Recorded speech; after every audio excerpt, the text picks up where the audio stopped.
Evening my dear students. ఇక్కడ ఒక అన్నయ్య కనిపిస్తున్నాడు కదా, ఈ అన్నయ్యని ఇంట్రడ్యూస్ చేయడానికి మీ ముందుకు తీసుకొచ్చాను. ఈ అన్నయ్య మీలాగే 2010 pass out 10th class. So అన్న సిఏ కంప్లీట్ చేసి హైదరాబాద్లో బ్యాంక్ సెక్టర్లో జాబ్ చేస్తున్నారు. Srinivas sir played an important role in my career. అసలు నా ప్రొఫెషనల్ జర్నీ స్టార్ట్ అవడానికి he's the one of the main reason. So అసలు నాకు చార్టెడ్ అకౌంటెంట్ అనే వర్డ్ చెప్పింది సార్. సో ఇది ఒక ప్రొఫెషనల్ కోర్స్ అనేది ఉంటుంది అని చెప్పి నాకు 9th క్లాస్లో పర్సనల్గా చెప్పింది మాత్రం సరే.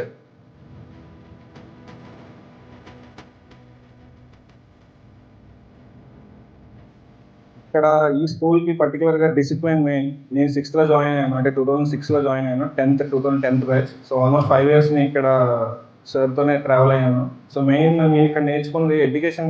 ఓకే, ఎడ్యుకేషన్ ఏ స్కూల్ అయినా ఓకే నేర్పిస్తారు, బట్ దాంతోపాటు డిసిప్లిన్, హంబల్నెస్, ఆనెస్టీ, ఈ 3 అయితే నేను డెఫినెట్లీ సక్సెస్ఫుల్గా ఇస్తాను. నాకు నా కెరియర్లో ఒక గుర్తుండిపోయే స్కూల్ అనమాట ఇది.